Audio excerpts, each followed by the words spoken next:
இயேசு என்ற பெயரை உலகம் முழுவதும் பலர் அறிந்திருக்கிறார்கள். சிலர் அவரை ஒரு தீர்க்கதரிசி என்றும், ஒரு நல்ல ஆசிரியர் என்றும், அற்புதங்கள் செய்தவர் என்றும், மத தலைவர் என்றும் நினைக்கிறார்கள். ஆனால் வாழ்க்கையின் மிக முக்கியமான கேள்வி, இயேசு உனக்கு யார்? ஏனெனில் அந்த பதில் உன் வாழ்க்கையையும் நித்தியத்தையும் மாற்றும். இயேசு தம்முடைய சீஷர்களை கேட்டார். மத்தேயு 16:15 நீங்கள் என்னை யார் என்று சொல்லுகிறீர்கள்? இன்று வேதாகமத்தின் அடிப்படையில் இயேசு உண்மையில் யார் என்பதை பார்க்கலாம். இயேசு தேவனுடைய குமாரன். இயேசு ஒரு சாதாரண மனிதர் அல்ல, அவர் தேவனுடைய பிரியமான குமாரன். மத்தேயு 3:17 அன்றியும் வானத்திலிருந்து ஒரு சத்தம் உண்டாகி, இவர் என்னுடைய நேசகுமாரன், இவரில் பிரியமாய் இருக்கிறேன் என்று உரைத்தது. மேலும் மார்க் 9:7 அப்பொழுது ஒரு மேகம் அவர்கள் மேல் நிழலிட்டது, இவர் என்னுடைய நேசகுமாரன், இவருக்கு செவி கொடுங்கள் என்று அந்த மேகத்திலிருந்து ஒரு சத்தம் உண்டாயிற்று. மனிதரை மீட்கவே அவர் இந்த உலகத்திற்கு வந்தார். இயேசு மாம்சமான வார்த்தை. யோவான் 1:1 ஆதியிலே வார்த்தை இருந்தது, அந்த வார்த்தை தேவனிடத்தில் இருந்தது, அந்த வார்த்தை தேவனாய் இருந்தது என்று சொல்லப்பட்டிருக்கிறது. பின்னர் யோவான் 1:14 அந்த வார்த்தை மாம்சமாகி கிருபையினாலும் சத்தியத்தினாலும் நிறைந்தவராய் நமக்குள்ளே வாசம் பண்ணினார், அவருடைய மகிமையை கண்டோம், அது பிதாவுக்கு ஒரே பேரானவருடைய மகிமைக்கு ஏற்ற மகிமையாகவே இருந்தது என்று காண்கிறோம். இயேசு தேவனுடைய ஜீவ வார்த்தை. அவர் பேசும்போது தேவன் பேசினார், அவர் தொட்டபோது தேவன் மனிதரை தொட்டார்.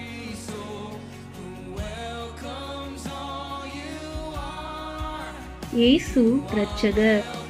பாவம் மனிதனை தேவனிடமிருந்து பிரித்தது. பணம், நல்ல செயல்கள், மத சடங்குகள் எதுவும் பாவத்தை நீக்க முடியவில்லை. அதனால் இயேசு வந்தார்.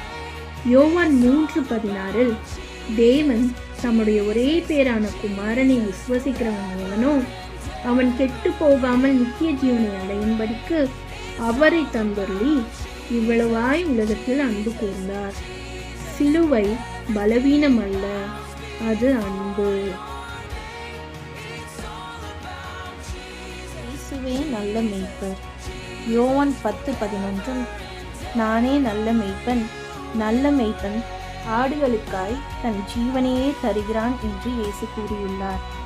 சங்கீதம் 23 தாவீது கர்த்தர் என் மேய்ப்பராய் இருக்கிறார், நான் தாழ்ச்சி அடையேன் என்று பாடியுள்ளார்.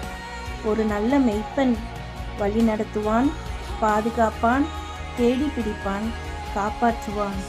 நம் ஆண்டவராகிய இயேசு கிறிஸ்துவும் அப்படிப்பட்டவராய் இருக்கிறதுனால் அவர் ஒரு நல்ல மேய்ப்பராய் இருக்கிறார். இயேசுவே வழி, சத்தியம், ஜீவன்.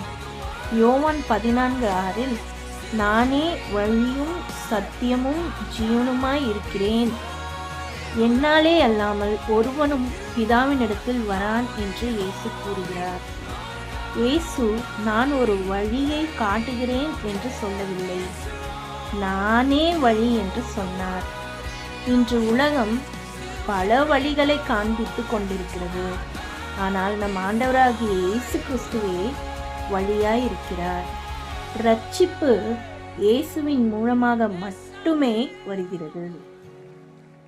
இயேசு கிருபையினாலும் சத்தியத்தினாலும் நிறைந்தவர். யோவான் 1:17 கிருபையும் சத்தியமும் இயேசு கிறிஸ்துவின் மூலமாய் உண்டாயின என்று காண்கிறோம். இயேசு குற்றம் சொல்ல வரவில்லை, மீட்டெடுக்க வந்தார்.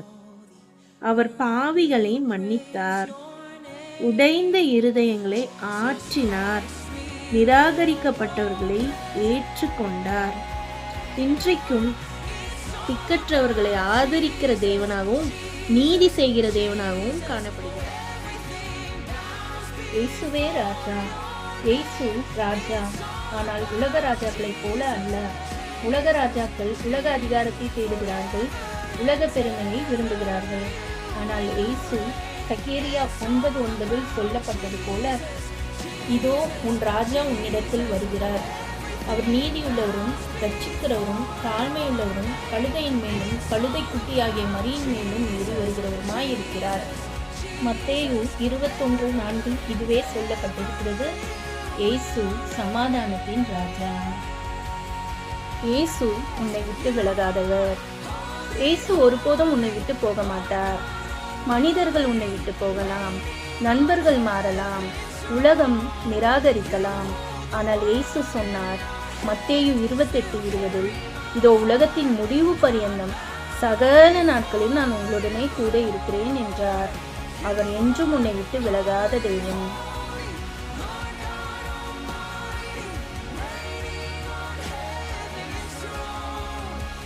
இயேசு உனக்கு யார்? சிலர் இயேசுவை பற்றி அறிவார்கள், ஆனால் தனிப்பட்ட முறையில் அவருடன் உறவாடுவதில்லை. ரட்சிப்பு என்பது தனிப்பட்ட முறையில் அவருடன் உறவாடுவது. உன்னுடைய இருதயத்தை முழுமையாய் அவரிடம் ஒப்படைப்பது. இத்தகைய ரட்சிப்பை நீங்கள் பெற்றுக்கொள்ளும்படிக்கு இன்று இயேசு உங்களை அழைக்கிறார். மத்தேயு 11:28, வருத்தப்பட்டு பாரம் சுமக்கிறவர்களே, நீங்கள் எல்லோரும் என்னிடத்தில் வாருங்கள், நான் உங்களுக்கு இளைப்பாறுதல் தருவேன் என்று கூறியிருக்கிறார்.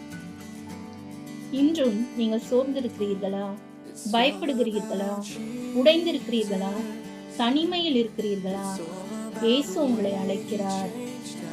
அவரே தேவகுமாரன், அவரே இரட்சகர், அவரே நல்ல மேய்ப்பன், அவரே ஜீவ வார்த்தை, சமாதானத்தின் ராஜா. இன்று உங்களை அவர் அழைக்கிறார்.